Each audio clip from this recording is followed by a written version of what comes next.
এয়া ভয়ংকৰ মানে পৰিস্থিতি হৈছে। মিনিটে মিনিটে যোৱা বছৰৰ পৰা মানে আমাৰ 2টা ঘৰ খহনীয়া হ'ল। তাৰপৰা অকণমান জেগা আছিলে, এতিয়া এইবাৰ পানী হওঁতে মিনিটে মিনিটে মানে মাটি খহি খহি খহি ঘৰৰ ভিতৰলৈকে খহি গ'লগৈ। আৰু ৰাতি টোপনি মাৰিবলৈ মানে এনেকুৱা ভয়ংকৰ হৈছে, কোনো এডোখৰ ৰাস্তাত থাকিবলৈ হ'লেও ৰাস্তাটো জেগা মানে গাড়ী মটৰৰ কাৰণে আমাক অৰ্ডাৰ দিলে, আমি গুচি আহিলোঁ।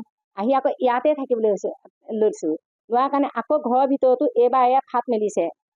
ৰাতি টোপনি নাযায় মানে যাম কেনেকে, মানে আধা ঘণ্টা 1 ঘণ্টা মূৰে মূৰে ফাট মেলি মেলি মেলি মেলি ৰাস্তালৈকে খহনীয়া হৈছে।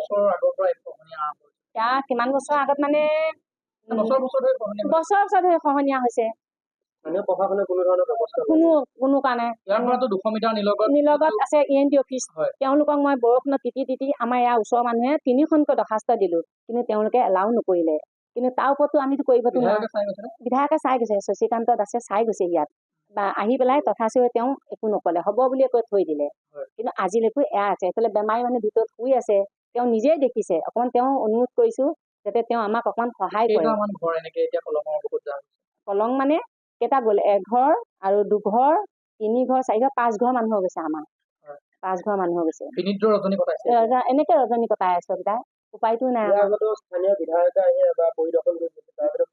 একো নকলে, হ'ব বুলি ক'লে আৰু কৈ একো নকলে আৰু হ'ব বুলি কৈ দায়িত্ব সামৰিলে, একো নহ'লে আজিলৈকে।